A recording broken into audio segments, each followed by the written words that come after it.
All children, except one, grow up.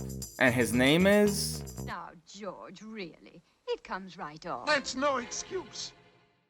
In 1904, J.M. Barrie published a play about a boy who couldn't grow up, and the rest, well, let's just say it's history. Peter Pan captured the hearts and imaginations of audiences around the world, and its legacy continues to this day, which is precisely why we're here. In case you haven't heard, Disney is at it again with another live-action remake. As much as we might love the story of Peter Pan, it's important to remember that it's not just a whimsical fairy tale. At its heart, Peter Pan is a story about loss, grief, and the fear of growing up. Luckily, it seems David Lowery knows this as well as anyone, and in honor of his upcoming film, we've decided to tackle some Neverland trivia. Take your bags and let's fly. Like with all things facts and trivia based, it's only natural that we go as far back as the original, including what inspired it. Before the famous 1904 stage play, Peter Pan or the Boy Who Wouldn't Grow Up, author J.M. Barrie introduced our lovable protagonist in a novel titled The Little White Bird. Peter Pan himself was based on not one, but numerous people in Barrie's life, including his late brother David, who was seen as this eternal boy by Barrie and their mother. The whole persona of the boy who refused to grow up was Barrie depicting himself, or at least a side of himself. As for the original play, it had a ton of differences when compared side by side with the Disney adaptation. Namely, Peter and the Lost Boys could just fly on their own, you know, as one does. When children started to injure themselves by jumping off their beds, Barrie added the rule that characters needed fairy dust in order to fly. And speaking of fairies, the character of Tinkerbell was not originally in the play, instead being added later for the 1906 production.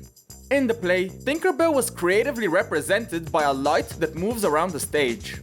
Even her iconic name was different. She was originally named Tippy Toe and had speaking lines before Barrie decided to have her lines represented by bells. Come on, everybody, here we go!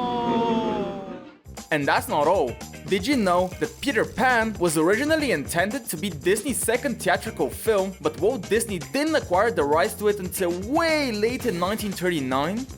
J.M. Barrie gave the rights to his work to Disney, who began developing the story and character designs as we know them now. However, due to the onset of World War II, the production of Peter Pan and several other films was delayed, and it didn't become Disney's 14th entry until 1953.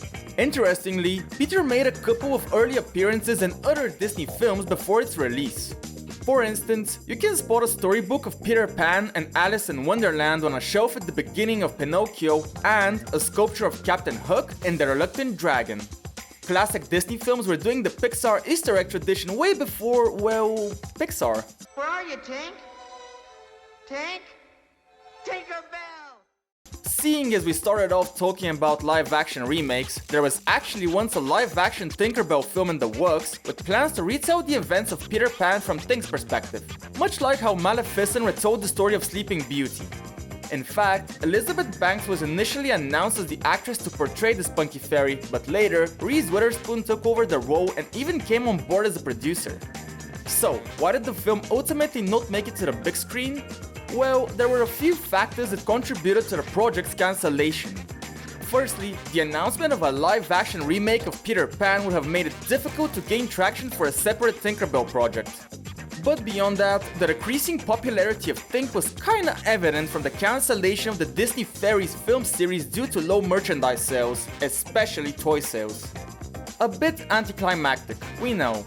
We hope you enjoyed this dive into some of the lesser known facts about Peter Pan. Feel free to share any trivia you know about the classic story and let us know, what's your favorite version of the story?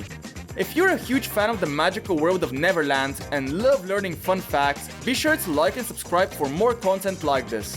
Thanks for tuning in, and hopefully this Forever Young Rhino will see you again, different time, same place. See you next time.